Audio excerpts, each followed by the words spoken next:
Boa noite a todos, todas e todas. Estamos aqui, né, diretamente do mini curso Introdução à Etnobotânica. Vamos para o terceiro dia, né, de atividades e gostaria de convidar a professora Karen Veloso para ministrar o mini curso de hoje, a parte do mini curso de hoje. Antes, eu só gostaria de passar para vocês, rapidamente, a nossa ementa, né, a ementa do mini curso, só para vocês entenderem a evolução dele, né? A gente está no terceiro dia, então a ementa, os objetivos, né? Apresentar os conceitos e aplicações da ciência etnobotânica e sua relevância em estudar arqueobotânica. No final do mini curso, a gente espera, né, que o público seja capaz de distinguir os principais métodos e abordagens, né, qualitativas e quantitativas em etnobotânica, utilizadas no Brasil e no mundo, além de conhecer a importância do resgate do conhecimento tradicional de plantas para a preservação do patrimônio genético, manutenção de ecossistemas naturais e transmissão da oralidade da cultura, envolvendo populações humanas e o mundo vegetal. Então, no primeiro dia, no primeiro momento, a professora Karen falou sobre a etnobiologia, né?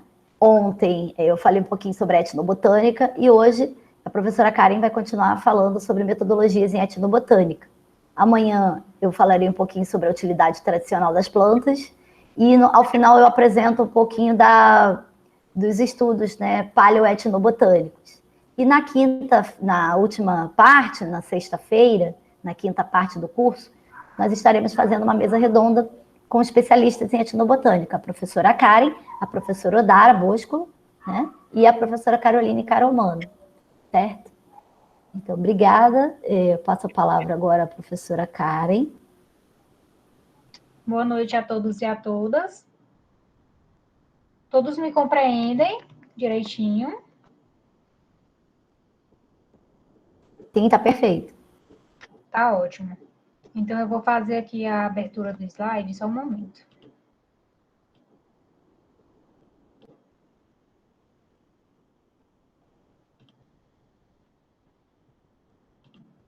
Pronto. A Aline está conseguindo visualizar aí o slide?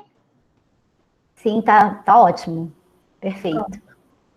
Então, pessoal, bem-vindos, né, ao nosso terceiro dia de mini curso. Né? Espero que todos estejam fazendo bom aproveitamento de toda a informação, né, que eu e a professora Aline estamos repassando aqui para vocês, trazendo um pouquinho, né, do que é a etnobiologia, suas sub-áreas, com foco aí na etnobotânica.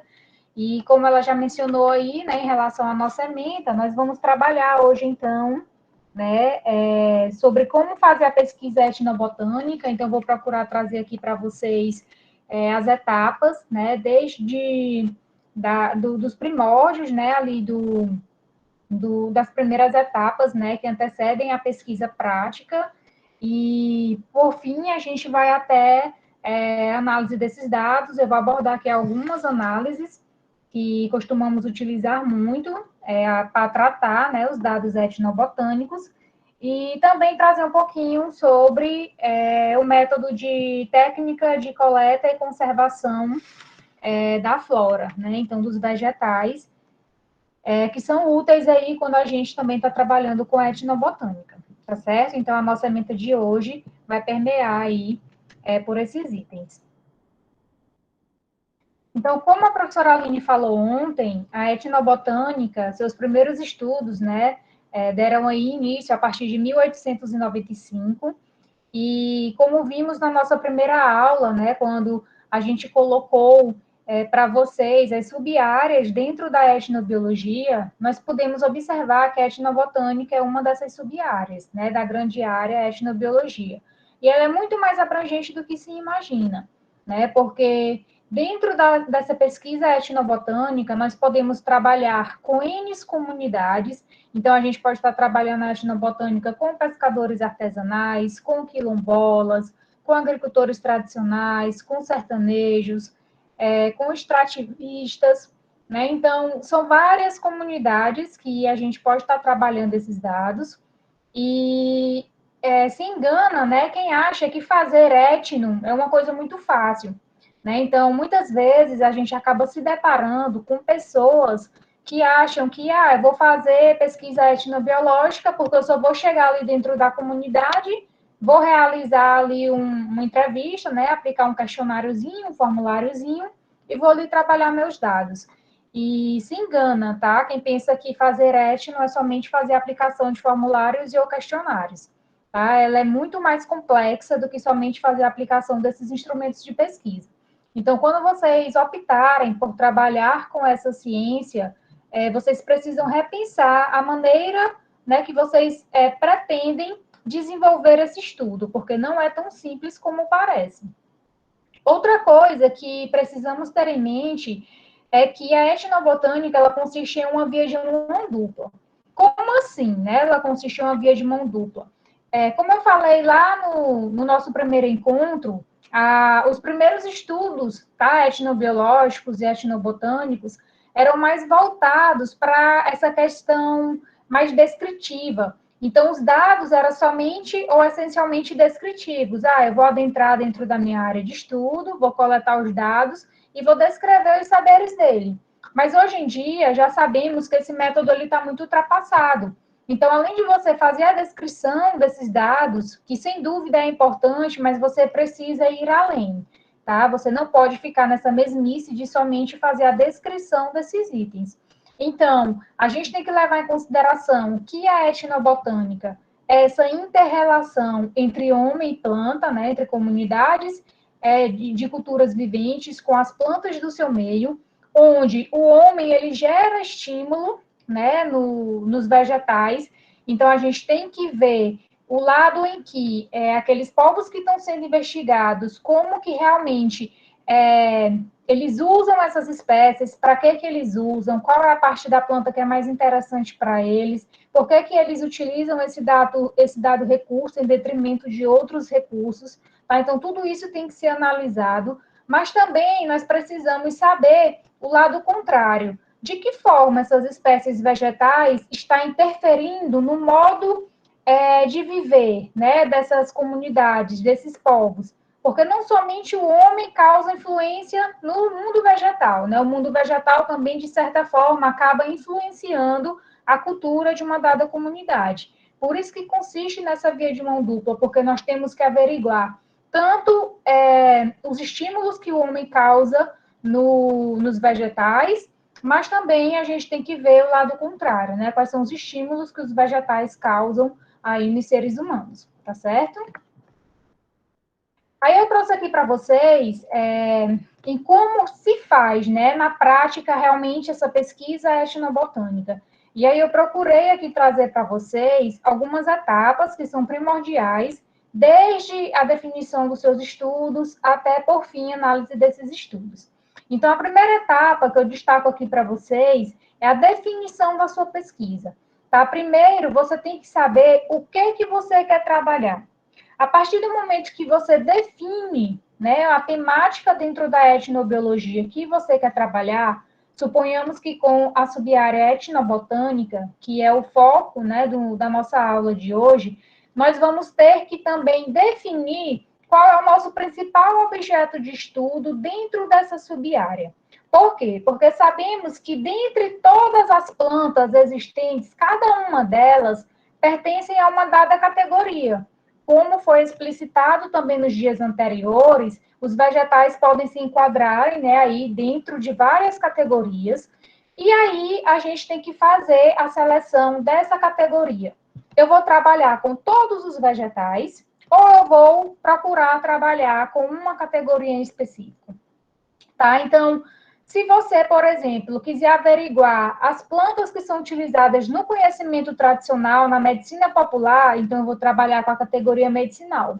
Se eu quero trabalhar, porventura, aí com recursos madeireiros, né, que essas populações utilizam aí para construção civil, ou então materiais madeireiros aí, recursos madeireiros para a produção de energia, eu vou estar trabalhando com recurso madeireiro.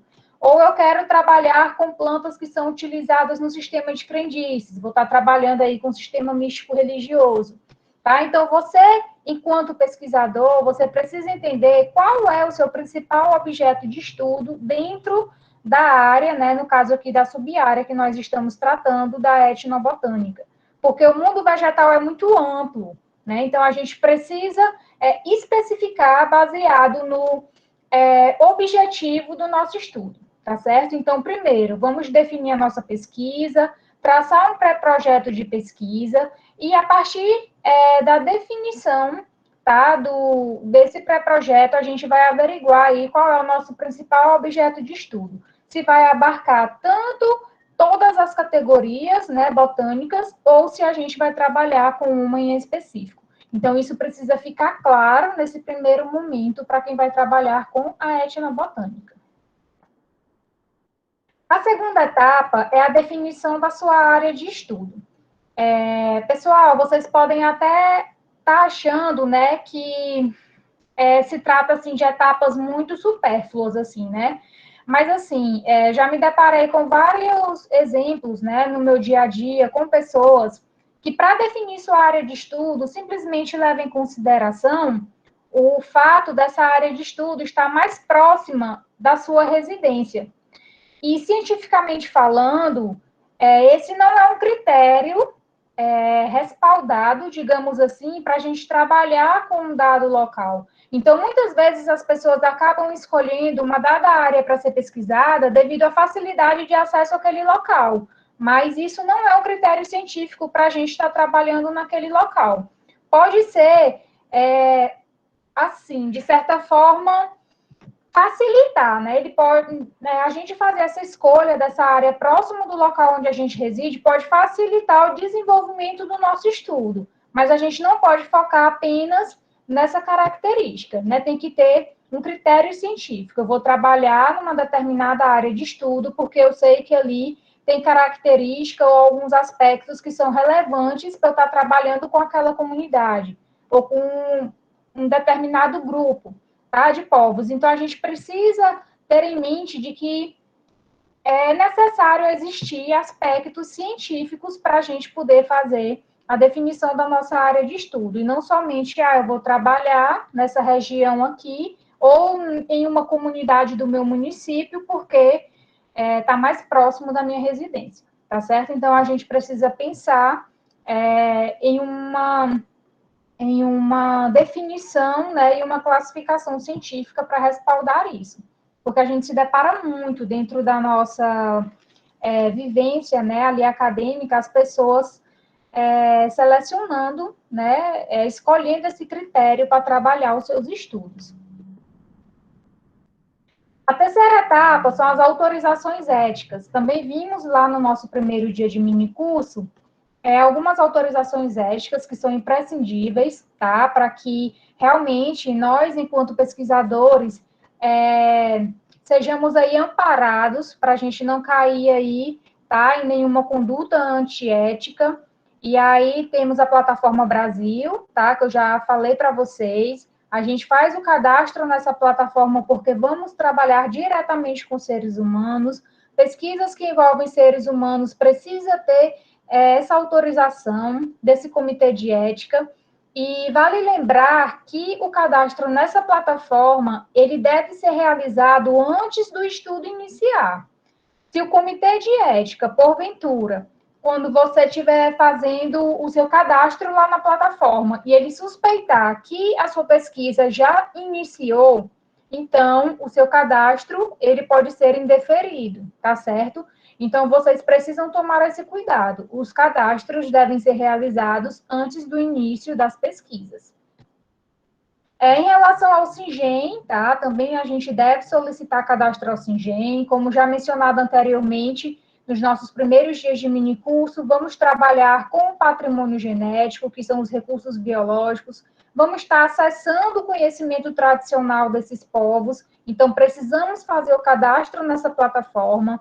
Como vimos, é uma plataforma muito invasiva, tá? Pelo fato de que ele exige que a gente alimente essa plataforma com dados que são muito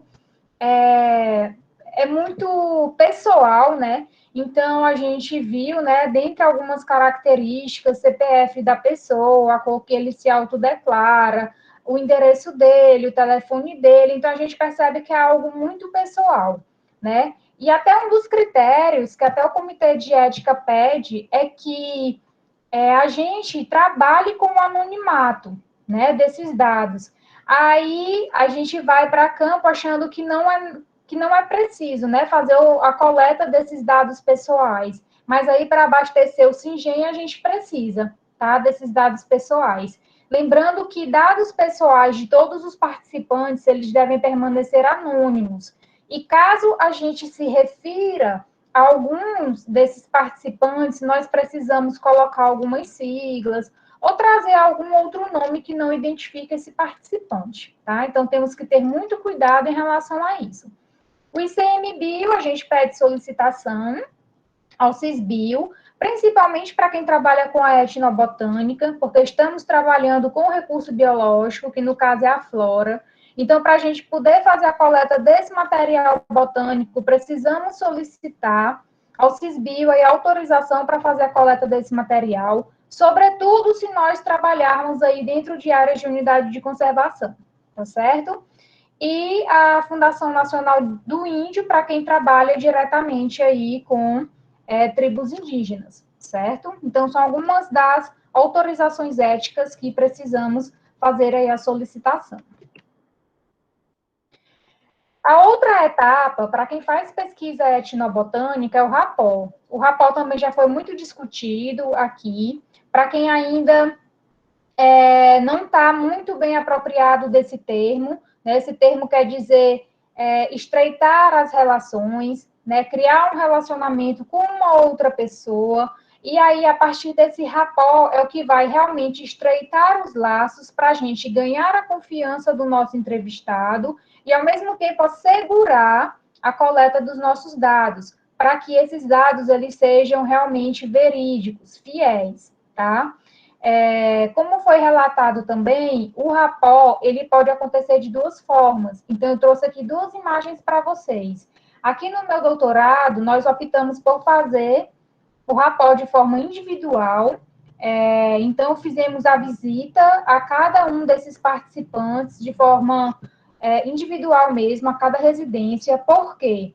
Porque essas residências, elas estão muito afastadas uma da outra. Porque, como eu já relatei para vocês, na minha tese de doutorado, há a predominância do agronegócio, né? Então, a expansão da fronteira agrícola nessas áreas faz com que muitas delas cedam lugar para a chegada desse agronegócio. E aí, somente algumas famílias resistem, tá, a essa chegada dessa fronteira agrícola. Então, devido ao afastamento dessas residências, elas estarem bem distantes uma da outra, aí nós optamos por trabalhar com o rapport de forma individual. Já que na minha pesquisa de mestrado, eu optei por trabalhar de forma coletiva. Então, como vocês podem visualizar aqui na imagem, eu fui previamente à minha área de estudo, convoquei todos eles a participarem, se fazerem presente em um local, né, com data e horário definido. E aí, no dia marcado, combinado com essa comunidade, eu fui novamente, né, para fazer o quê? Expor os objetivos do meu estudo para os meus possíveis participantes, tá certo? Então, a gente pode estar escolhendo essas duas formas aí para fazer o rapport.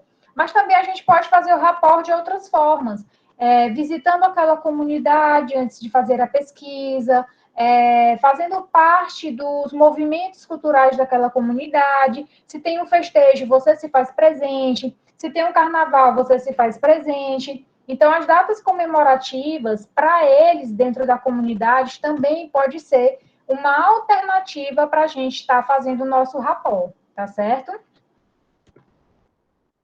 A próxima etapa da pesquisa etnobotânica são as entrevistas. Essas entrevistas podem ser semi-estruturadas ou estruturadas. Quem vai dizer isso? O meu instrumento de pesquisa. Então, se eu tenho questões abertas e fechadas no meu formulário, ou seja, abertas que dá mais liberdade para o entrevistado falar e a gente, né, transcrever aquilo que ele está transmitindo para a gente, né, a mensagem que ele está repassando para a gente. E as questões fechadas são aquelas perguntas, né, que são determinadas por letras. Então, a gente tem alternativas, não tem tanta liberdade para responder essas perguntas. Então, se o meu formulário, o meu questionário contém perguntas abertas e fechadas, é semi-estruturado. Se for somente fechado, é porque o meu formulário, o meu questionário, não tem tanta liberdade para que esses participantes eles possam se expressar, tá certo? A próxima etapa é a turnê guiada. A turnê guiada, ela é realizada com um especialista local, que é popularmente também chamado de mateiro. Então, nessa turnê guiada, como vocês podem ver aqui nessa imagem, eu selecionei uma pessoa que tem muita propriedade sobre a flora da minha área estudada. Então, a partir do momento que eu fiz as entrevistas, eu consegui detectar qual a pessoa que tem muito conhecimento sobre a minha flora investigada. E a partir disso, eu marquei com ele um dia e um local, também com horário estabelecido, para que eu retornasse à comunidade e ele pudesse me ajudar nessa coleta desse material botânico. Isso por quê? Porque a gente sabe que há muito essa questão do regionalismo. Então, por exemplo, na minha área pesquisada, uma determinada espécie pode ser chamada... Aline? Desculpa, deu uma leve picotada. Não sei se todo mundo percebeu. Só assim, na última frase que você falou, tá? Só para te informar. Tá certo. Qualquer coisa você vai me falando aqui, porque eu não estou tendo acesso à sala de reunião. Eu estou só na minha tela do slide, tá bom? Não, tudo bem, tá ótimo. A gente está acompanhando direitinho. Só agora que deu essa pequena oscilação. Pronto, pois eu vou repetir aqui.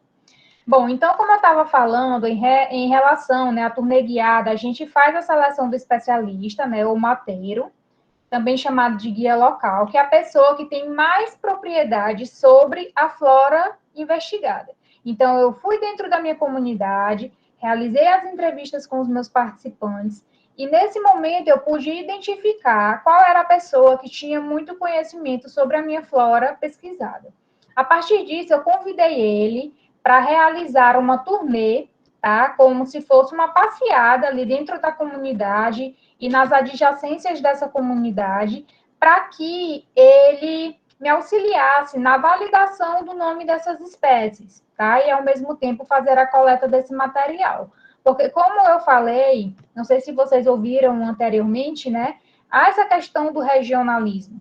Então, por exemplo, na minha área de estudo, pode ser que um determinado vegetal ele seja conhecido popularmente por um nome. E em uma outra área, essa mesma espécie pode ser que ele tenha um outro nome diferenciado. Por exemplo, aqui na região Nordeste, para a gente, especificamente no Piauí, né, eu conheço uma espécie que é conhecida popularmente como ata, tá? Mas lá em Pernambuco, por exemplo, a minha orientadora, ela já não conhece como ata, ela conhece como pinha. Então, vocês percebem que no conhecimento popular há essa distinção, tá? De nomenclatura popular. Então, por conta disso, a gente seleciona esse especialista local, ou esse mateiro, para ele validar o nome das espécies popularmente citadas nas nossas entrevistas. E, a partir disso, a gente fazer a coleta desse material, para que ele seja posteriormente identificado com base em literatura científica. Tá certo? Então, essa é a função da turnê guiada. A próxima etapa é a coleta de material botânico. Então, como eu falei para vocês, esse material botânico ele pode ser coletado tanto por meio de turnê guiada, ou também pode ser realizada no mesmo tempo em que você está fazendo a entrevista com o seu participante, certo?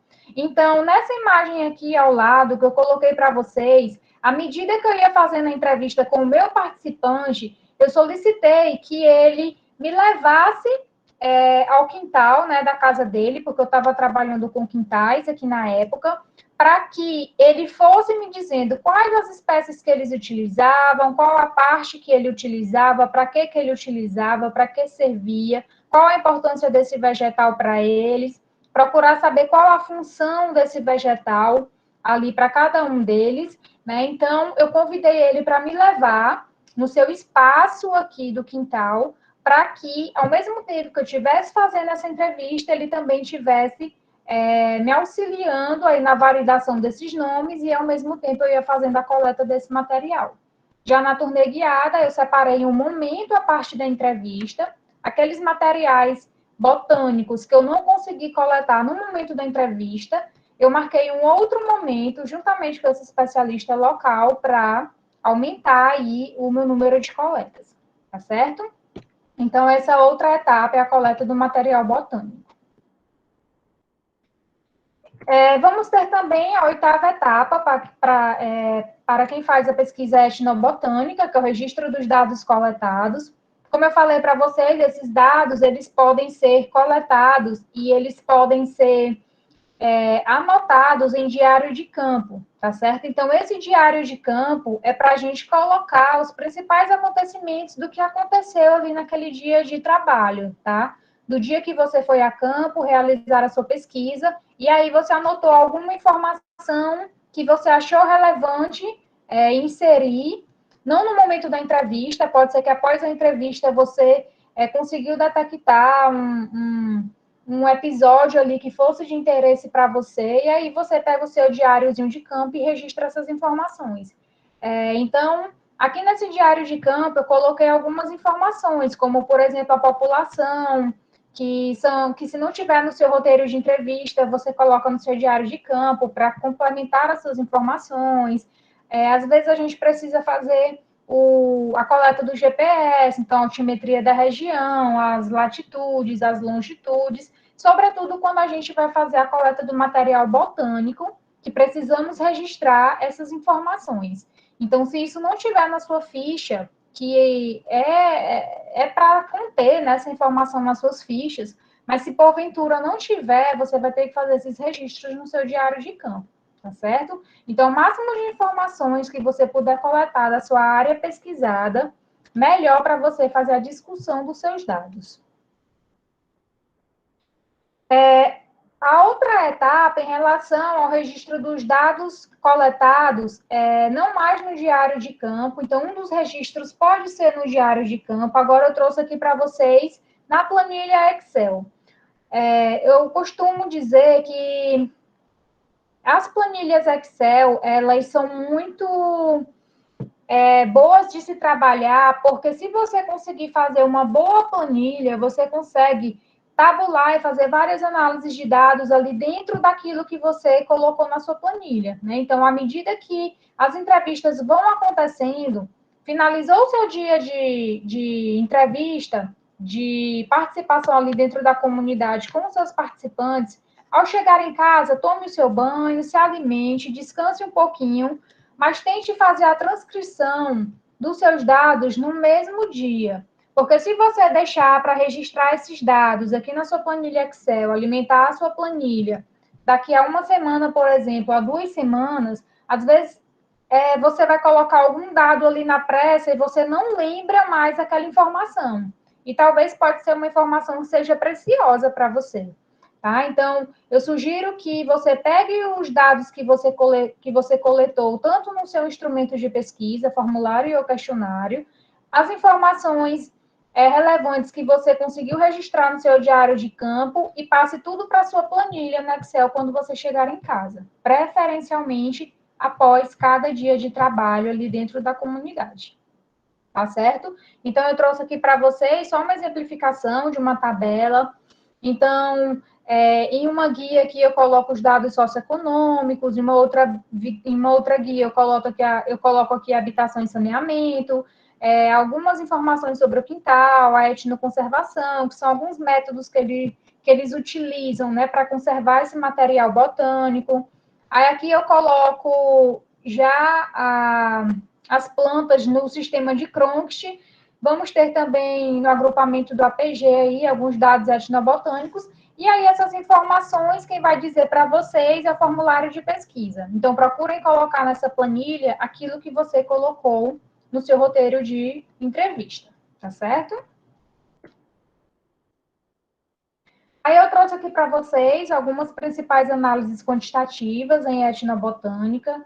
Como eu já havia falado para vocês anteriormente, quem pretende, né, trabalhar com etnobiologia e ou etnoecologia e suas sub-áreas, eu recomendo bastante a aquisição do livro de métodos e técnicas do Albuquerque, né, do UPA, que é Ulisses, porque Ulisses, ele traz nessa sua bibliografia, junto com outros colaboradores, coletâneas, que dentro desse livro vem vários capítulos falando de tudo um pouco assim sobre a etno. E a parte quantitativa é uma parte que também vem bem descrita dentro dessa coletânea. Inclusive, ele traz, além dos índices que são comumente trabalhados dentro da etno, né, da ciência etno biológica de forma geral, ele traz exemplificações de como esses dados são trabalhados, aqui eles são aplicados, como que faz o cálculo. Então, a gente consegue ter um direcionamento quando a gente está fazendo a construção do nosso projeto, quais são os dados qual e quanti que a gente vai poder trabalhar para alcançar o nosso objetivo, porque é muito claro a linguagem dessas análises dentro desses livros. No caso dessa coletânea, porque já são 2 edições, né? Temos a primeira e temos a segunda, que, salvo engano, acho que é de 2017, que é a mais recente. E aí eu trouxe aqui o nível de fidelidade, só para vocês terem uma ideia de como mais ou menos vem dentro dessa coletânea. Então, ele diz para que serve cada análise quantitativa. Aqui, mais especificamente, o nível de fidelidade, ele considera apenas uma categoria de uso, ou seja, trabalhando com plantas, com etnobotânica, vamos verificar categoria de uso medicinal, alimentícia, madeireira, forrageira, ou místico-religiosa. Então, a gente sabe que essa análise é voltada somente para uma categoria de uso, tá certo? E baseia-se na concordância entre as respostas dos informantes, ou seja, para verificar se há correspondência de respostas entre os participantes desse estudo. Então, se eu estiver trabalhando com um objetivo, e esse objetivo for mais ou menos similar ao que essa análise pretende calcular, né? Então, a gente pode estar se apropriando dela para trazer aí para o nosso projeto, para a nossa pesquisa. Aí ele traz a fórmula, ele diz cada item, né, dessa fórmula, o que significa, e aí, a partir das exemplificações, que também, geralmente, ele traz abaixo dessa fórmula, a gente consegue estar tratando os nossos dados, sem precisar de uma ajuda, digamos assim, de uma pessoa que possua mais propriedade sobre esses cálculos. Claro que ele não traz tudo, e claro que você não tem um domínio de tudo, né? Porque eu costumo dizer assim, que a nossa inteligência, ela só vai até um certo ponto.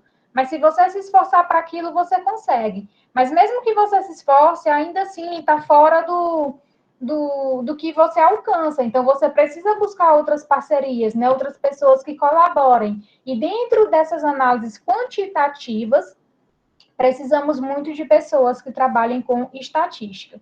Então, você não conseguiu fazer o seu cálculo, por mais que você tenha estudado a literatura, tenha estudado a fórmula, tenha estudado o seu objetivo, você acha que se enquadra dentro dela, se mesmo assim você achar que você não tem propriedade para estar tratando esses dados, procure uma pessoa especialista, tá certo? Eu trouxe aqui uma outra análise, o fator de consenso do informante. Ele já vai servir para identificar os sistemas corporais ou categorias de doenças que apresentam maior importância relativa local. Isso quer dizer o quê? A gente já sabe que sistema corporal e categorias de doença está relacionado à categoria medicinal, tá? Dentro da etnobotânica. Então, eu já sei que esse dado quantitativo, que essa análise quantitativa vai servir para as plantas medicinais. Só que eu quero deixar claro uma coisa para vocês.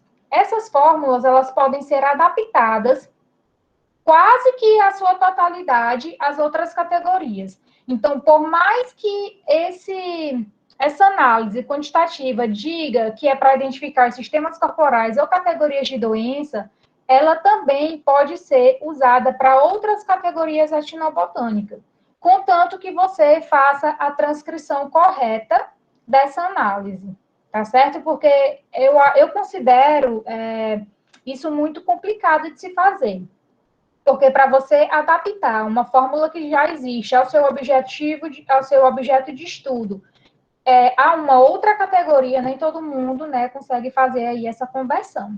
Então, nós também precisamos ter esse cuidado. Aí eu trouxe aqui para vocês também a importância relativa. Vale lembrar, gente, que essas análises são algumas análises que são mais estudadas dentro da etnobotânica, tá certo? Então, eu procurei trazer aqui as que mais são utilizadas dentro dessa sub-área. Então, essa análise, ela consiste em quê? Em identificar a planta mais importante quanto mais versátil. Ou seja, quando a gente está trabalhando com a etnobotânica em uma dada área, né, de estudo, existe uma planta onde ela possui o seu uso mais preponderante, mas ela também tem usos derivados, né? Então, tem o seu uso principal, mas tem os usos que não são principais. Então, esse índice serve para isso. Eu sei qual é o meu uso principal de uma determinada espécie, mas eu sei que, além desse uso principal, tem outros usos atribuídos a ela. Então, você sabe que você pode estar trabalhando aí com esse índice, tá certo? Ele também pode fazer o quê? Aferir o número de indicações terapêuticas com o número de sistemas corporais que ela pertence. Então, por exemplo, se uma determinada espécie, ela serve para tratar doenças que acometem o sistema respiratório, por exemplo, eu posso estar fazendo aí essa relação entre indicações terapêuticas e sistemas corporais, para eu poder identificar qual é a minha espécie que é mais versátil e que ela possui o maior número de indicações terapêuticas e qual é o sistema corporal que ela mais está incluída, né? Que ela abrange mais ali dentro do meu estudo. Também a gente costuma trabalhar muito dentro da etnobotânica com índices de diversidade. Um dos mais utilizados dentro dos estudos é o índice de Sheldon-Weiner. Esse índice, você vai fazer o quê? Pelo próprio nome já diz, né? Índice de diversidade, você vai procurar aferir aí a riqueza dessas espécies. Vamos lembrar que há uma diferença entre riqueza e abundância. Muita gente acha que é a mesma coisa, mas não é. Riqueza é quando eu estou trabalhando com o número de espécies. Ou seja, eu fiz a entrevista com um dado participante, esse participante, ele citou 10 espécies diferentes. Então, isso é riqueza. Agora, suponhamos que eu estou trabalhando com extrativistas, de coco-babaçu, por exemplo. Qual é a principal espécie que eles trabalham? É o coco-babaçu. Para eu procurar aferir a abundância, eu vou saber quantas espécies de coco-babaçu existem naquela área. Fui clara? Então, a gente percebe o quê? Que há uma diferença entre riqueza e abundância. Riqueza é o número de espécies diferente entre si. E abundância é a quantidade de recursos, no caso de vegetais, pertencente à mesma espécie. Então, essa distinção. E aí tem gente que acaba fazendo o cálculo errado porque troca essas duas definições e coloca abundância no lugar de riqueza. E aí o cálculo sai errado, tá certo? Então, precisamos tomar também esse cuidado. Então, é um índice muito utilizado, ele é fácil de ser calculado. Se você tiver feito uma boa planilha aí no seu Excel, você vai conseguir calcular esse índice aí pelo Excel. Há tutoriais no próprio YouTube que trata os seus dados a partir desse índice. Então, ele ensina você a calcular essa fórmula, tá certo? Então, você também pode estar lançando mão aí, tá? Do YouTube, ele traz alguns índices para você fazer o seu cálculo, caso você não saiba, tá certo? Vamos ter também aqui o índice de Jacquard. O índice de Jacquard é outro índice, outra análise quantitativa importante em etnobotânica. Esse índice, ele é para verificar a similaridade.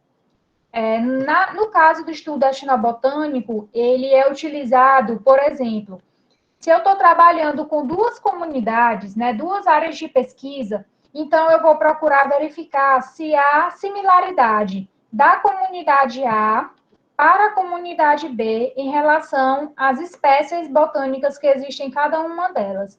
Então, você sabendo quais são os dados de cada uma dessas áreas pesquisadas, você pode estar jogando esses dados, né, aí na fórmula, e aí você vai saber se uma dada área ela é similar em termos de espécies botânicas em relação à outra, ou se ela difere em relação à outra. E o que é que vai dizer isso para você? É os valores de referência. Então, por exemplo, o índice de Sheiner-Weiner, que foi o índice que nós vimos anteriormente, que está ligado à riqueza, a escala de referência dele é de 0 a 1. Então, quanto mais próximo de 1, mais rica é aquela área estudada em termos de espécies. Aqui o índice de Jacquard é de similaridade, mas também o seu valor de referência é de 0 a 1. E quanto mais próximo esse valor também tiver a 1, mais similar é uma área da outra, tá certo? Então, você precisa se apropriar dessas análises para você verificar se ele vai atender ao seu objetivo ali da sua pesquisa. E aí eu trouxe aqui para vocês, porque nós já fizemos o quê? Já entramos na comunidade, fizemos ali as técnicas que precisamos fazer inicialmente, coletamos esses dados, e em relação ao material botânico, né? O que, que precisamos fazer com esse material que foi coletado?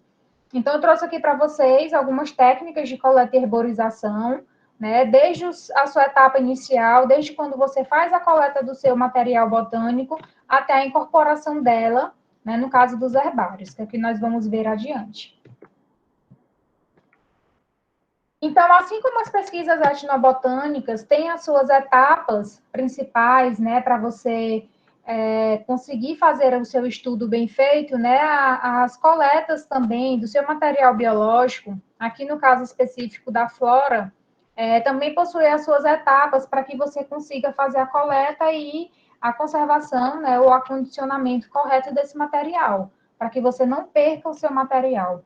Então, alguma dessas etapas é o quê? A coleta do material botânico, a prensagem desse material, o aquecimento desse material, resfriamento, montagem desse cata, etiquetagem, o registro e, por fim, o armazenamento, tá? Numa coleção biológica.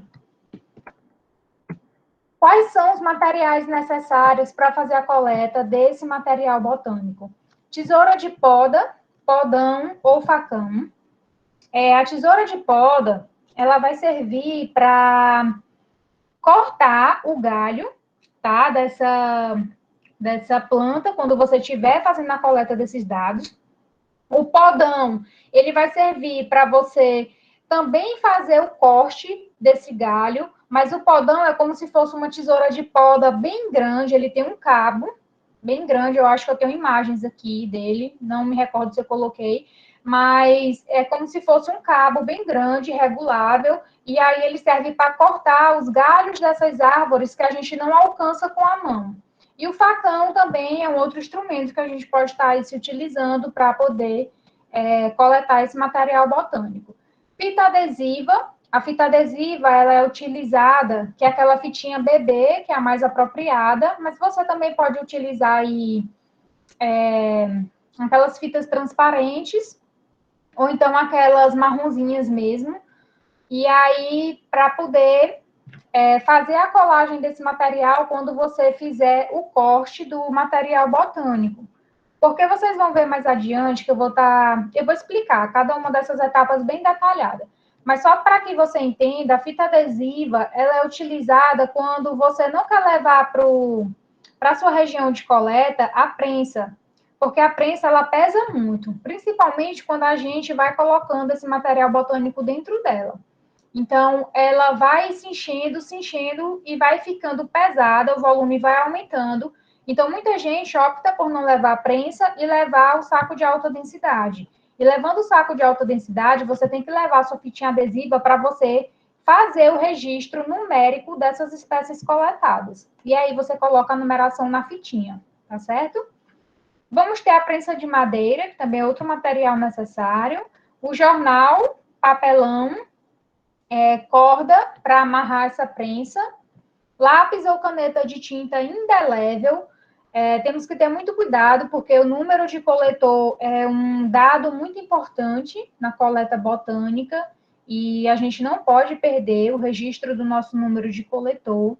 E se a gente, por exemplo, utilizar caneta e borrifar o álcool com cânfora, que também é um material utilizado para vermifugar essas plantas coletadas, pode ser que se apague esse número e depois você não saiba qual é aquele número de coleta. Então, por isso que a gente tem que ter cuidado em relação ao objeto, né, que a gente vai estar levando aí para fazer o registro dessas informações, não pode ser algo que possa ser deletério, né, se deteriorar com o tempo, porque vai estar exposto à chuva, a sol, você pode, enfim, né, várias coisas que podem estar acontecendo aí durante a sua coleta e você tem que estar preparado para essas adversidades. Então, você tem que contar sempre com materiais apropriados para você não perder o seu dia de coleta.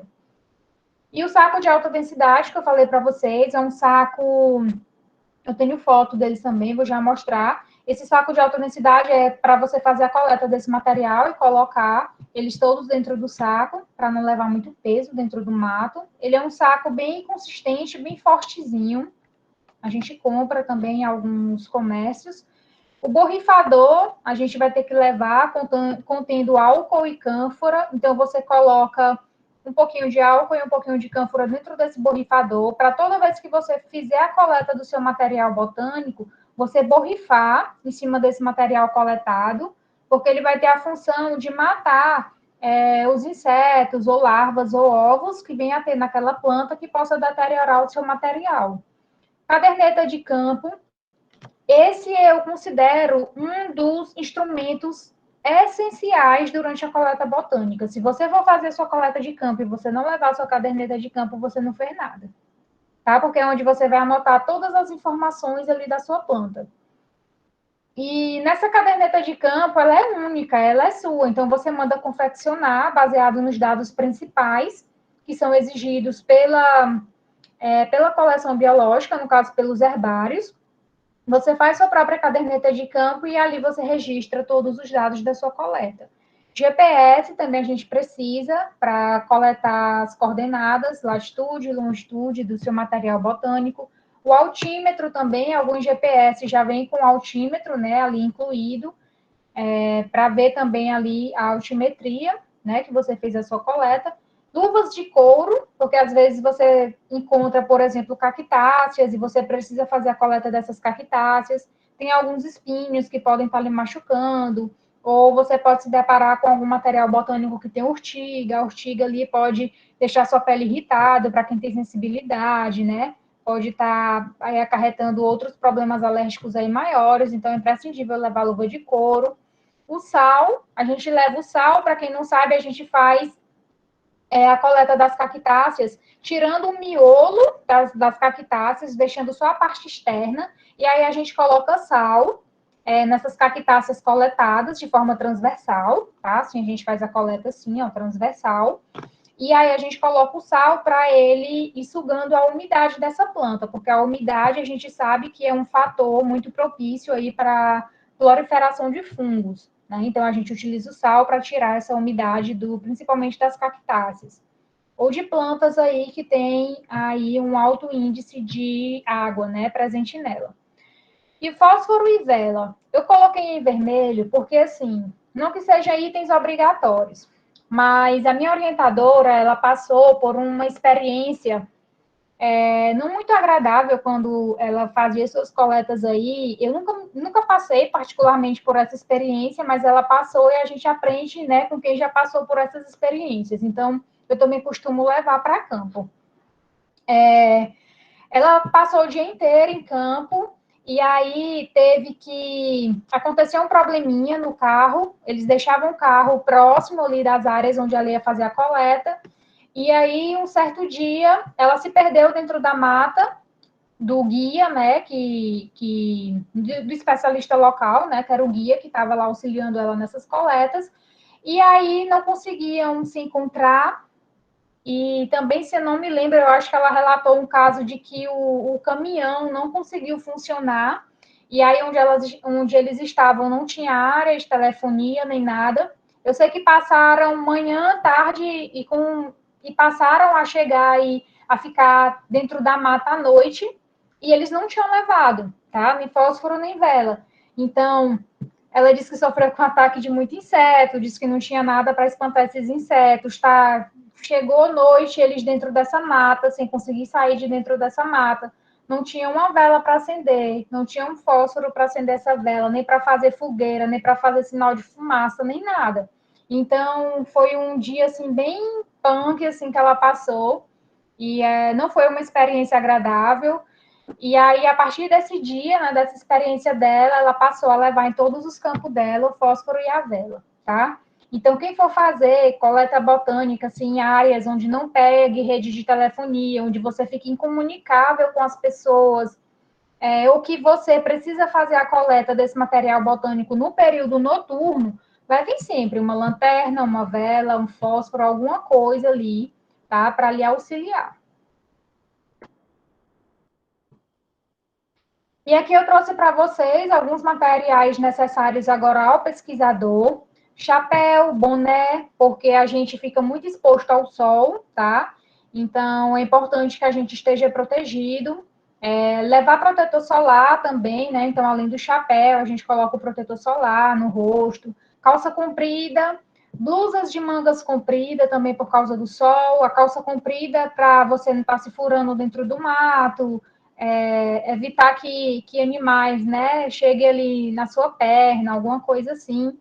Bota, preferivelmente aquelas botas apropriadas realmente para o campo. Perneiras, a gente utiliza muito perneiras, porque como a gente está adentrando dentro da mata, a gente pode ser surpreendido, né, por uma cobra peçonhenta, alguma coisa. Então, é interessante que, além da bota, também a gente tem essas perneiras, para caso a gente venha aí topar, né, com esses animais peçonhentos aí dentro da mata, não cause nenhum acidente, tá certo? Com esses animais.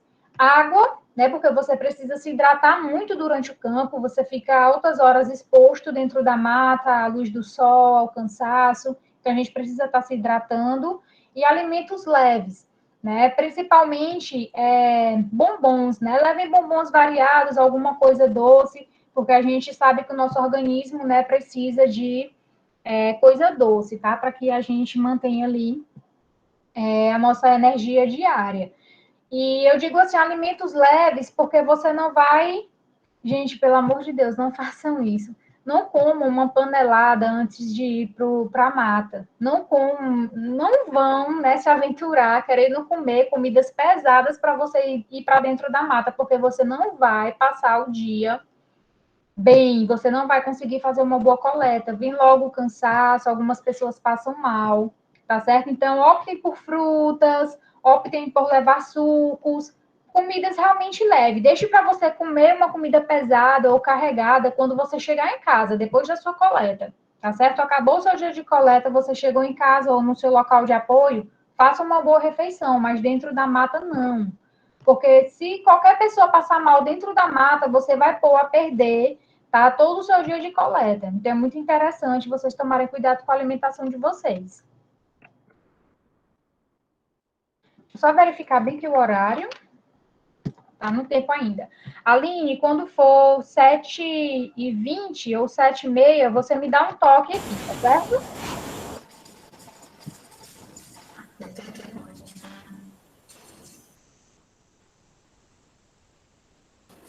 Aline, você me ouviu? Desculpa, eu tô falando sem...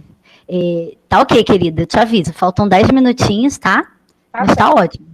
Tá, qualquer coisa você me dá o retorno aqui. Tá A ok, gente te dá um digo sim. intervalo. Tá ok. Pronto. Então, vamos lá agora para a parte prática, tá? De como se faz a coleta do nosso material biológico, no caso a flora. Porque quem trabalha com etnobotânica trabalha diretamente com os vegetais, tá certo? E a gente precisa fazer a coleta desse material, porque ele é o nosso material testemunho, que é o voucher que nós chamamos, tá certo? Então, primeiro, você vai ter que fazer a coleta dessas plantas férteis. Como a Aline falou ontem, durante o seu mini curso, a gente tem que fazer a coleta desse material em estágio reprodutivo, contendo tanto flores como frutos, ou um ou outro, ou os dois, tá certo? Por que que tem que ser partes da planta que contém aí as suas características reprodutivas, porque é mais fácil da gente fazer a identificação desse material, tá certo? Você fazer a identificação do material olhando só para a raiz, ou só para o caule, ou só para a folha, é muito difícil. Até porque o guia fitomorfológico que orienta a gente para a identificação taxonômica é baseado em características morfológicas da flor. A flor é o órgão reprodutivo mais importante para a identificação dessas espécies, tá certo? Então, sempre coleta... Karen, Oi. desculpa, alguém levantou a mão. Foi sem querer ou foi... Eu não vi, foi muito rápido. Desculpa, pode seguir. Se alguém quiser fazer algum comentário aí, só me avisar também, certo? Ok. Bom, então só retomando, primeiro vamos ter que fazer a coleta desse material em estágio reprodutivo, contendo flores e ou frutos, tá certo? Depois, se tratando de uma espécie vegetal de hábito herbáceo, né, ou seja, uma erva, a gente tem que fazer a coleta de todo esse material. Então, você arranca todo o indivíduo, contendo tanto raiz, como caule, como as suas partes aéreas, tá certo? Porque ervas geralmente atingem um tamanho pequenininho. Então, dá para você fazer a prensagem desse material sem arrancar nenhuma das estruturas do vegetal e dá para você fazer a prensagem direitinho, tá certo? Então, se tratando de ervas, a gente faz a coleta de todo o material. Se tratando aí de espécies subarbustivas, né, e arbustivas ou arbóreas, a gente já faz aí a coleta do material como se fossem 2 palmos, tá, da planta, assim. Então, você coloca 2 palmos e faz a coleta desse material. Basicamente, 2 palmos dá como se fosse de 30 a 40 centímetros, que é o tamanho do papel que a gente vai fazer a costura dessa planta posteriormente, tá? Na etapa de processamento desse material. Então, primeiro, coletar esse material em estágio reprodutivo, tá? Com flores e ou frutos. Se tratando de ervas, a gente vai coletar todo o material. Agora, se ela for subarbustiva, arbustiva ou arbórea, a gente vai fazer a coleta desse material em estágio reprodutivo, mais ou menos com o tamanho de 2 palmos, equivalente mais ou menos até 40 centímetros, tá certo? Caso a planta ultrapasse as dimensões do papel, a gente dobra, preferivelmente em forma de N. Então, a gente sabe que existem alguns vegetais que são muito grandes, tá? Então, para a gente poder acondicionar esse material direitinho no papel cartolina, para fazer a costura desse material, dependendo do tamanho dele, a gente precisa reduzir para ele caber dentro desse papel. Então, sendo muito grande, a gente pode estar fazendo ele em forma de N, dobrando ele em forma de N, para poder acondicionar esse material direitinho aí nessa cartolina, tá certo? Mas às vezes também a gente pode fazer a coleta desse material e ele é muito grande de tal forma que uma folha, por exemplo, é tão grande que não cabe dentro das dimensões padrões desse papel cartolina, que é 30 por 40, né, as dimensões, para a gente fazer a costura desse material. Então, o que a gente pode fazer? A gente pode estar cortando esse material ou retirando algumas folhas, contanto que o pecíolo ele fique agarrado ao material, como vocês podem visualizar aqui nessa imagem. Então, a gente visualiza aqui, ó, que aqui a gente deixa uma parte no padrão, como a gente coletou, no seu formato original, e na outra a gente pode estar fazendo a retirada, né, cortando, contanto que fique o pecíolo agarrado aqui, ó, ao galinho, tá certo? Por quê? Porque a filotaxia, que é a disposição das folhas desse galho, também é uma característica taxonômica que vai levar a gente a identificar esse material. Por isso que a gente não pode arrancar toda a folha, tá? O pecíolo tem que estar agarradinho aí no galho. A gente tem que coletar, no mínimo, 5 exemplares do mesmo indivíduo. Por quê? Um desses materiais vai ser o seu material principal, que é a sua unicata, né? Que é esse cata. E aí, essa unicata é onde vai conter ele todo costuradinho, com as informações que são importantes para a identificação desse material. Então, tá lá onde você coletou, a qual família pertence, qual espécie pertencente daquele material que você coletou, o seu número de registro, longitude, latitude, algumas informações que são básicas para a identificação do material, tá certo? E os outros 4 pedacinhos que foram coletados vai ser a sua duplicata. Ou seja, é o material que vai ficar por baixo da sua essicata para servir, por exemplo, para doações. Então, suponhamos que essa espécie só exista no herbário aqui do Piauí, porque essa planta é típica aqui do nosso estado. E não possui, por exemplo, essa espécie lá no sul. Mas tem uma pessoa do sul que trabalha com essa espécie, tá? Está investigando mais sobre essa espécie. Então, ela pode solicitar a essa pessoa material onde existe essa espécie que ela está trabalhando para doar, tá? Para a instituição onde ela está desenvolvendo o seu estudo. Então, por isso que a gente faz essa coleta de, no mínimo, 5. Um é o seu material principal e os outros 4 vai servir para doação ou empréstimo, ou então para, por exemplo, se o seu material se deteriorar, suponhamos que houve uma infestação, alguma larva ali conseguiu se desenvolver, ou um ovo eclodiu, destruiu o seu material, você pode estar substituindo. Então, por isso que a gente faz essa coleta em número de 5. Karen, querida. Oi. Faltam 3 minutos. Aí eu pensei talvez, né, se você concordar ou quiser seguir, não sei, se a gente podia dar uma paradinha agora, tirava-se as dúvidas, né, com o pessoal agora, e daí adiante a gente combinava os 10 minutos de intervalo. Ótimo. Que, sabe? Pode ser concordo? Uhum, concordo. Pronto, então, alguém tem alguma pergunta, algum comentário até agora, alguma dúvida que queira comunicar? Eu tenho algumas aqui, umas dúvidas, uns comentáriozinhos. Se alguém tiver também, podem falar, podem abrir o microfone e falar, porque às vezes eu não vejo a mãozinha, desculpa. Bem, é o seguinte, Karen, nossa apresentação maravilhosa, muito bom, obrigada. Bastante informação, né? Isso é tão bacana. Essas estatísticas são sempre mais complicadas, né? Mas a gente que é biólogo lembra um pouquinho da ecologia, né? Vai lembrando dos índices de diversidade, essa questão da análise de agrupamento, cluster, né? E ordenação. Eu já cheguei a usar também em análise palinológica.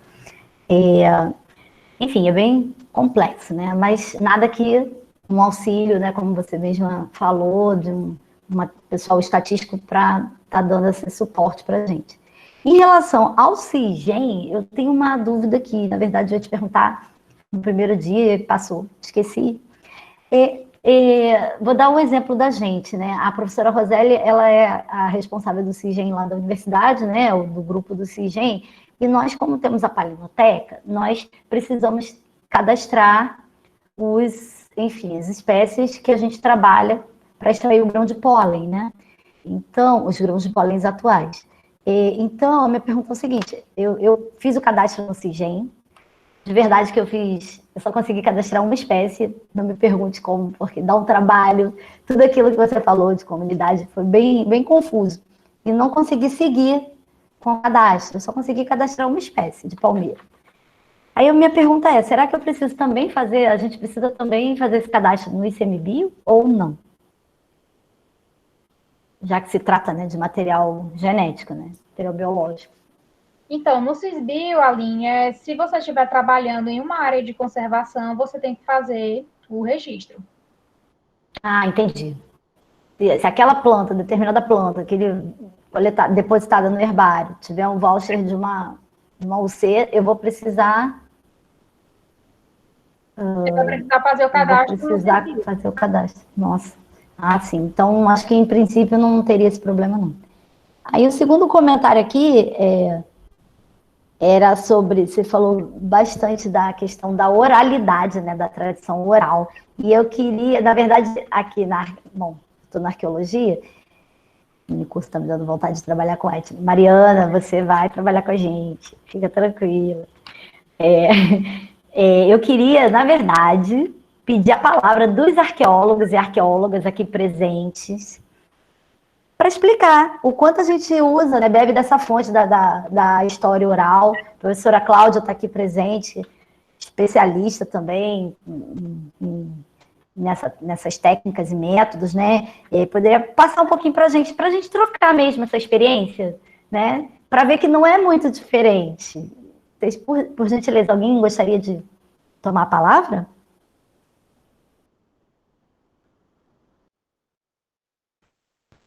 Por favor, professora Cláudia. Está com problema no som. Mariana, Luzia. Professora Ana Luísa, está aí? Professora Ana Luísa, por favor, queira falar um pouquinho para a gente sobre essa questão. Estou aqui, Aline, peço desculpa. Olá! Imagina, querida. Fica à vontade, viu? Conta pra gente um pouquinho, né, da oralidade, como na arqueologia a gente aplica essas técnicas, essa técnica e método, né? Oi, Aline. Olha, a oralidade é muito importante. A gente tem, inclusive, a professora Amparo, né? Que ela é a especialista, de fato, em história oral. Né? Sim, verdade. Ela desenvolve seus trabalhos com essa questão, sempre empregando a oralidade, né? Agora... É interessante essa questão, né, do questionário, da pergunta, da entrevista semi-estruturada, né? Que é muito comum na etnobotânica, vocês viram? Aí eu fico tentando fazer esse paralelo com a arqueologia, né? É muito parecido, né? É sim, de fato é muito parecido. Bem, outra coisa que eu queria comentar é que a gente tem que lembrar que a oralidade, ela tem uma metodologia específica, né? Não é eu acho que oralidade é assim, então deixa eu ir lá no campo e fazer como eu ver, como eu perceber, como eu achar que é e ponto final. Não é, a gente Sim, verdade. Às vezes parece que é muito assim, sensível, desculpa, simples, né? É muito simples, e como não se é. qualquer pessoa fizesse, né? Foi o que a Karen também relatou, né? Não é, se você não tiver um rapport bom, eficiente, uma aproximação com essas populações, com esse público entrevistado, você não consegue extrair deles, né, as informações necessárias para a pesquisa. Exatamente, Aline. Existem relatos também em que a comunidade não gostou, não se interessou pelo entrevistador e omitiu algumas informações ou simplesmente começou a brincar um pouco, digamos, com o que o entrevistador estava falando, sabe? Isso tudo mexe um pouco com os trabalhos científicos. Isso aqui Verdade. É mais uma vez para relatar, para mostrar para vocês que não basta ter uma cara bonita, achar que é simpático e ir a campo. Não é bem assim. E até partindo da nossa experiência aqui com as quebrandeiras de coco, né? Foi interessante, né, Ana? A gente tinha um contato prévio do seu Antônio, né? Que era o porteiro do edifício que eu morei, e ele simplesmente é o informante-chave, né, da gente, né? E ele foi quem se prontificou, se organizou a família dele, que nos recebeu super bem, né? Para a gente poder partir do zero, né? A gente chegou na comunidade ainda, né? Um pouco tímido, eles também, mas a gente acabou desenvolvendo, né, Ana? Conta aí um pouquinho também a experiência. É verdade, a gente teve uma relação bem interessante, de fato. E assim, vale ressaltar que o seu Antônio, ele teve um papel fundamental, teve um papel chave nesse nosso trabalho, né, Aline? Foi ele, de fato, quem possibilitou toda essa comunicação, né? Com certeza. Até porque o pessoal é tímido, né? O pessoal mais tímido, mais exatamente. Ele já mais descolado. Imagina se fosse de outro momento, de outra forma, sei lá, a gente batendo na porta delas para querer falar sobre esse assunto. No mínimo a gente não ia ser bem vista, né? E também talvez a recepção não fosse tão eficaz, né? No sentido, assim, da comunicação. Às vezes não é que não seria bem vista, mas assim, bem recebidas. Mas assim, eu acho que ele de fato falou: olha, elas querem saber disso, disso, disso. Elas são minhas amigas. Então, todo o processo, do início ao fim, né, a gente pôde presenciar de fato, sem ser as chatas. E assim, elas nos chamavam, sei lá, 5 horas da manhã, não sei que hora, mas enfim. E se baseou numa confiança, né, mútua, né? Por conta do seu Antônio. Certamente, isso a gente tem que, né? Infelizmente chegou a pandemia, a gente não pode mais continuar, mas a gente precisa, né, quando voltar lá. Esse ano foi muito comprometido com a pandemia, né? Foi. A Luzia também gostaria de comentar alguma coisa, né, Luzia? Então, vou passar a palavra para a Luzia. Obrigada, Ana. Imagina, Aline, obrigada a você. Então, vocês estão me ouvindo? Gente, boa noite. Tá ouvindo, Aline? Tô, querida, pode falar. A minha internet não tá ajudando muito, mas sobre a questão, né, da história oral em si, da oralidade e da contribuição que ela tem para a arqueologia, né, de extrema importância, tanto que é um dos estudos que é muito bem aceito em pesquisas, em trabalhos técnicos e técnicos científicos, né, para o IFAM, né, o levantamento de informações orais.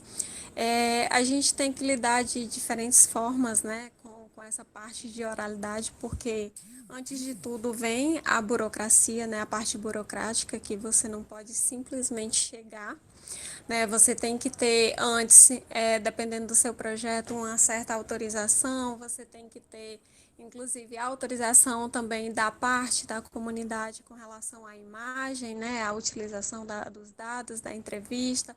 Então, tem que sempre estar atento a isso, né? Pelo menos, voltando para essa questão da pesquisa arqueológica, né? A história oral, a oralidade como contribuição dentro da pesquisa arqueológica. Então, a gente tem sempre que estar ligado nessa parte burocrática para não ter complicações mais sérias, né, processuais, legais.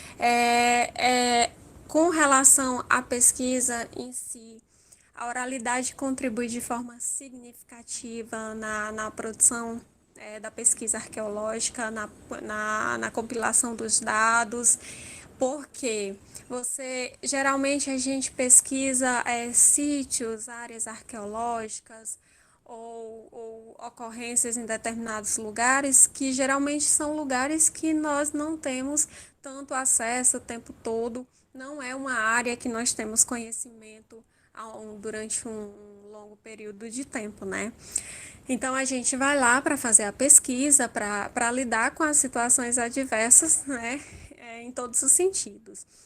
E a parte oral, ela te ajuda numa linha, né, de tempo que te leva a informações que você não contava, principalmente, eu falo como arqueóloga, que a gente geralmente tem a mente mais direcionada somente para o material em si, para o material arqueológico, né?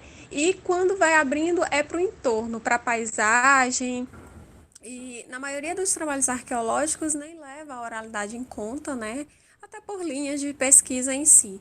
Mas é importante entender o quanto a oralidade é importante para você compreender o lugar, a formação do lugar, a chegada das pessoas, como aquilo ocorreu, quem fez isso, quem participou disso, no que isso resultou. E quando chegamos em sítios arqueológicos, em áreas arqueológicas, que ainda há presença de comunidades, de pessoas vivendo no entorno dos sítios, geralmente, na maioria das vezes, aquelas pessoas, elas entendem, elas têm relação pessoal, relação mística, voltado para crenças, simbologias, com aquele espaço. ou com as pessoas que habitaram, que pintaram o paredão, que estão enterradas ali. Então, elas mantêm uma relação, ainda que estamos falando em termos arqueológicos, de povos pretéritos, de um período de tempo muito remoto, mas elas ainda mantêm uma relação mística com aquele espaço. E é importante você compreender isso, porque você chega a determinadas informações que você não vai conseguir encontrar no livro, numa pesquisa na internet, em informações que seu referencial bibliográfico, infelizmente, não tem, né? Não permite.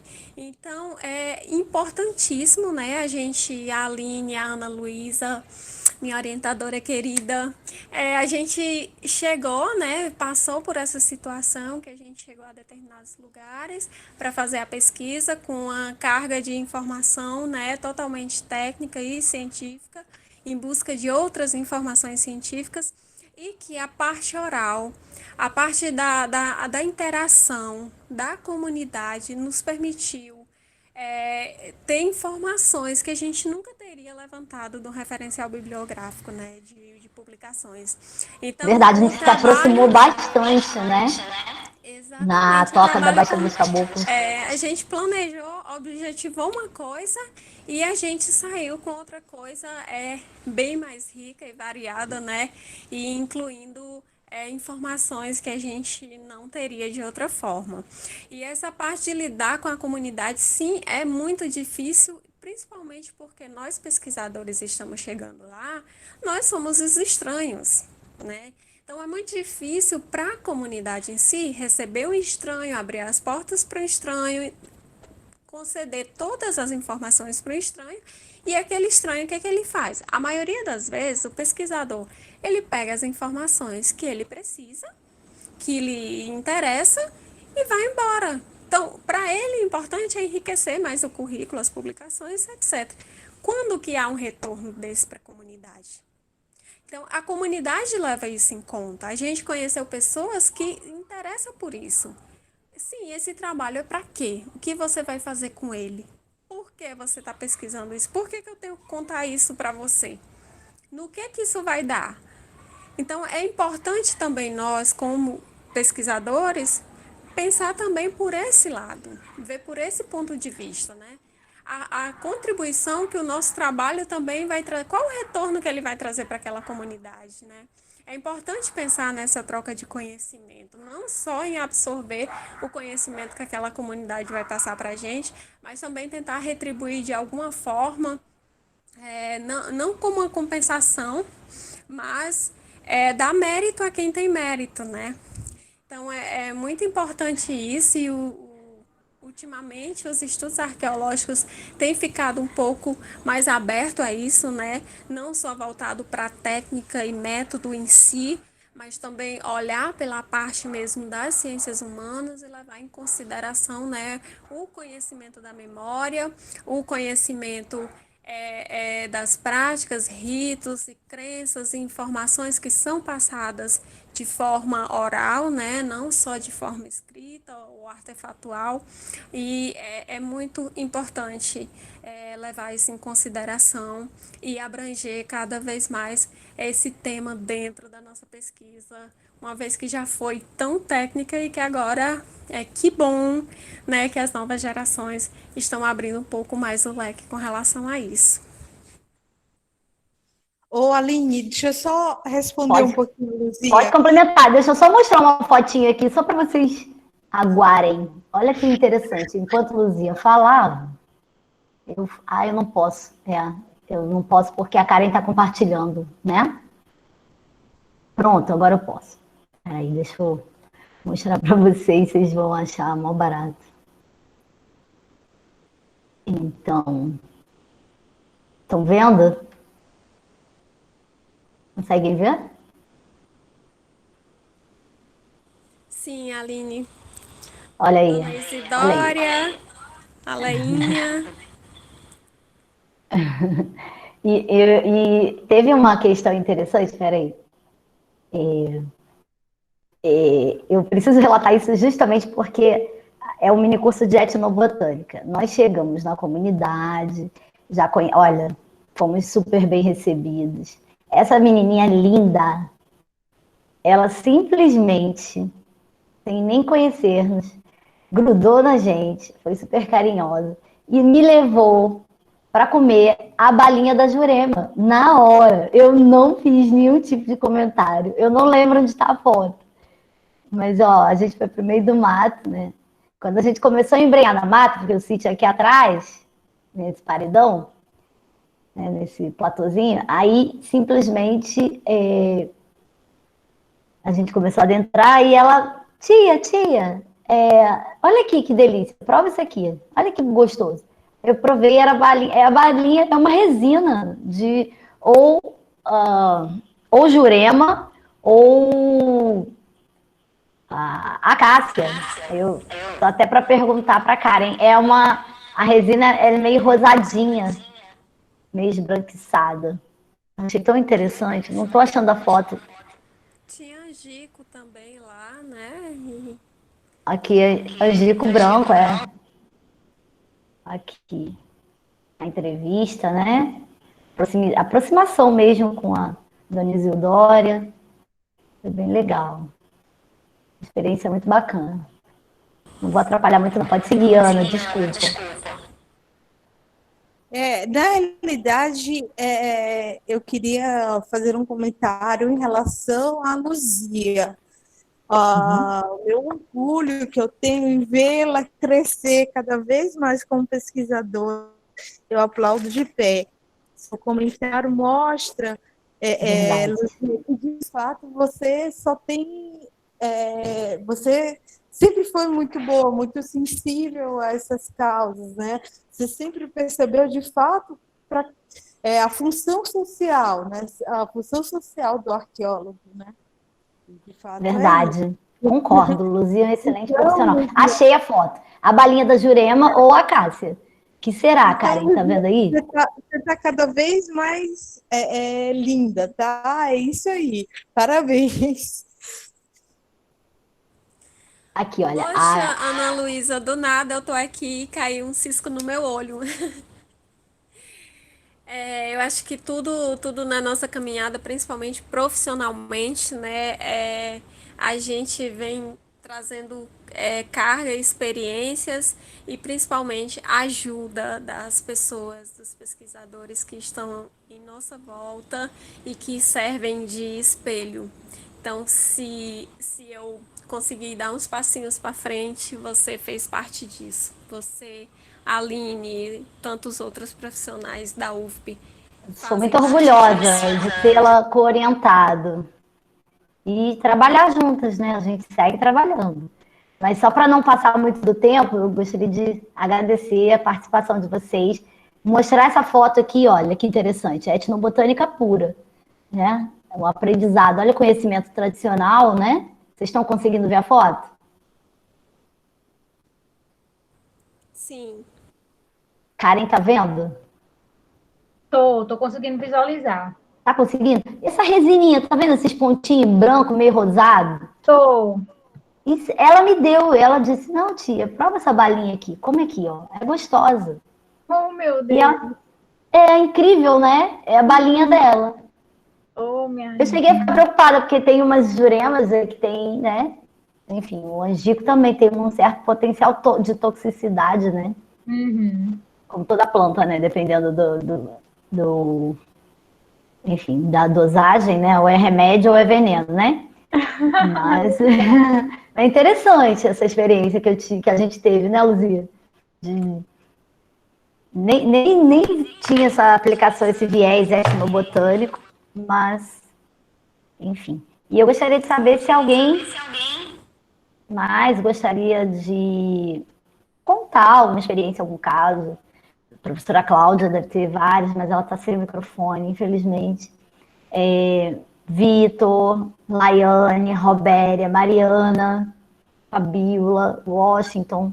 Washington também trabalha com botânica, né, Washington? Então, de repente, você tem alguma experiência, né? E a Naira, a Naira é a mais etnobotânica desse grupo. Ela é Mari, para duro. Yasmin, Daline, Juliana, Ana Luísa Arantes. Estejam à vontade, a gente faz esse bate-papozinho rápido e já dá o intervalo, assim. Oi, tudo bem? Tudo bem? É o Vitor falando. Fica à vontade, querido. Infelizmente, eu nunca tive esse contato com moradores próximos a plantas ou contextos que fossem necessários à coleta, para pesquisa e tudo mais. Eu geralmente coletei as amostras em áreas bem no meio da floresta, com horas de trilha, e eu estou gostando Imagino, bastante. Carajás, né? Sim, Conta sim. para o pessoal da sua área de pesquisa, para o pessoal ficar com inveja. Sim, sim. E eu estou gostando bastante de conhecer um pouco sobre a experiência de vocês, desse contato com as comunidades, dessa troca também, que é importante, que vai além do que a gente conhece na academia, né, que é um conhecimento tradicional, um conhecimento importante também. A gente sai um pouco da nossa zona de conforto, né, da nossa bolha e aprende a ver as múltiplas faces dos contextos que são estudados também, não só do ponto de vista científico. E é isso. Eu coletei amostras para análise de pólen e sedimentologia, só que esse contato Muito legal. que é interessante e tudo, eu não tive. Eu acho que eu tive contato mais com animais, assim, com onça, com cobra, aranha gigante, essas coisas, do que com pessoas, Mas assim. o contato humano ainda não, né? O contato Mas é humano. bacana, né? De repente, eu acho também, sabe, Vitor, que depende agora, o teu olhar agora, talvez, não estou falando puxando sardinha para o nosso mini curso nem nada, mas talvez a partir de agora você vai despertar para esse olhar, né? Ou vai encontrar lugares, né, de estudo que tenham essa possibilidade, talvez, ou no futuro, né, você encontrar um lugar onde você possa. Eu participei de um curso de paleoetnobotânica lá no Museu Guild e também Nossa, que legal. vários pesquisadores mostraram múltiplas abordagens, tanto com comunidades tradicionais, como o meu caso também, que vai para o meio do mato para coletar amostras e tudo. Mas é assim mesmo, a ciência é desse jeito. Existem várias formas de análise, várias formas de extrair dados, e é isso. Eu estou gostando muito, estou aprendendo bastante também desde o primeiro dia, com você, a Karen também. Que Gostando muito bom, da Vitor, que bom. dela. E Sim. certamente a gente também vai aprender com você. Amanhã a gente vai falar de paleoetno, então você aí tem toda a abertura, viu? Para também dar suas experiências. Estou ansioso para a sua fala sobre pólen. E Eu vou falar bem rapidamente, mas a gente troca essa ideia, tá? tá bom, À então. vontade. Agora eu quero que a Mariana conte pra gente ao vivo aqui essa história que ela relatou. Hein, Mari? Fala aí pra gente.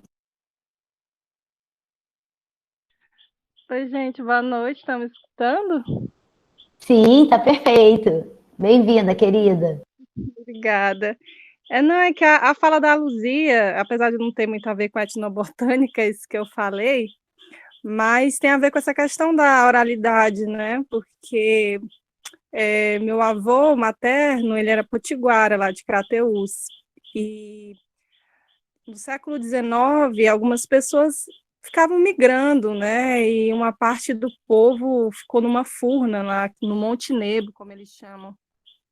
E nessa furna existem algumas pinturas rupestres. Já foi até estudada pela professora Marcélia Marx. Mas o que eu acho interessante é que às vezes a gente vai para alguns locais e estudar, às vezes uma pintura rupestre, outra algum vestígio arqueológico, mas quando vai conhecer mais a questão da oralidade, acaba entendendo sobre outras coisas. Essa furna, ela é muito importante para os povos lá, não só o povo potiguara, mas Tabajara, Tupinambá, enfim, os povos que existem em Crateús. E às vezes a gente tem que ter esse olhar, como a Luzia falou, né, de entender que às vezes a gente está com um certo olhar e chega lá Verdade. e aprende outras coisas, né? Ela é importante porque nesse local houve um massacre no século XIX, né, de um fazendeiro com os povos que a utilizavam. Então, a gente às vezes vai para um canto pensando em estudar uma certa coisa, né, certo aspecto dos vestígios, mas às vezes as histórias dos locais não se resumem só a isso, né? Então é muito importante Verdade. nessas questões da gente aprender a ampliar o olhar. E é aí que a gente está na interdisciplinaridade, né? Arqueologia, história, né? Eu acho que assim, o que é isso, né? O relato oral é justamente a arqueologia, né? A gente trabalha com a cultura material porque justamente falta esse relato oral escrito, né? Do passado mais antigo, né? Então, quando a gente está no passado não muito, né, mais próximo, né? Passado recente, a gente consegue entremear, né? História, cultura material, e olha que riqueza, olha que interessante se a gente pode aproveitar tudo isso, né? Às vezes tem relação, às vezes não, mas tem ali uma riqueza de dados a serem explorados para a gente, né, no fim das contas, saber se realmente tiveram essas relações ou não, né? Ai, queria tanto que a professora Cláudia falasse. Pena que ela não está podendo. Ela também é especialista, né, nessa questão, né?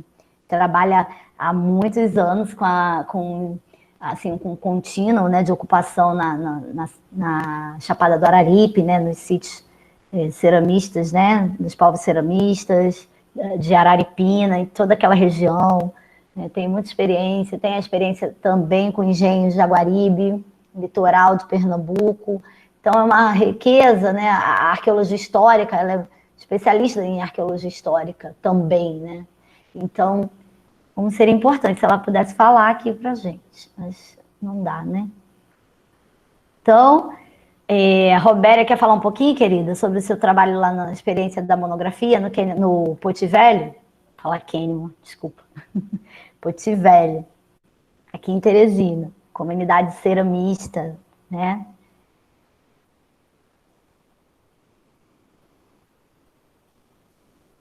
Não? Fabiola quer falar alguma coisa? Laiane, que a Laiane também usa a questão da história oral, né? Ela trabalha com arqueologia da escravidão. Eu prefiro ficar caladinha, eu sou bastante ignorante aqui no conteúdo, mas a única coisa que eu poderia falar era sobre essa parte da história oral, mas muita coisa já foi dita aí, eu prefiro não falar nada. Imagina, contribua, fique à vontade, querida.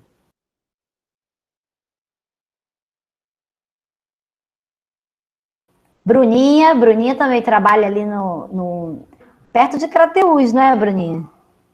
Trabalha com pinturas rupestres, mas se eu não me engano, ela também teve um registro de oralidade. Ela e a Lucineide e colaboradores têm um livro, né, sobre populações locais, sobre a impressão dessas populações com as pinturas. Fala um pouquinho, Bruno. Eu acho que tem a ver também.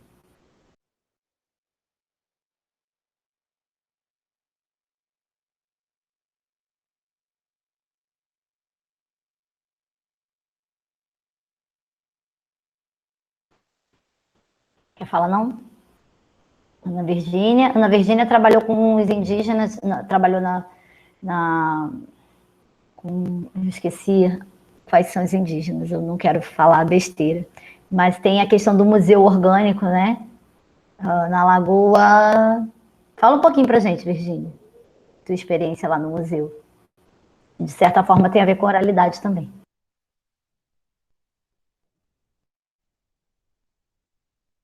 Lagoa do São Francisco, eu acho.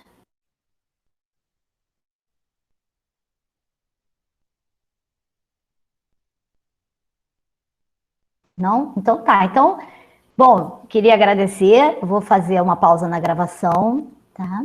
E a gente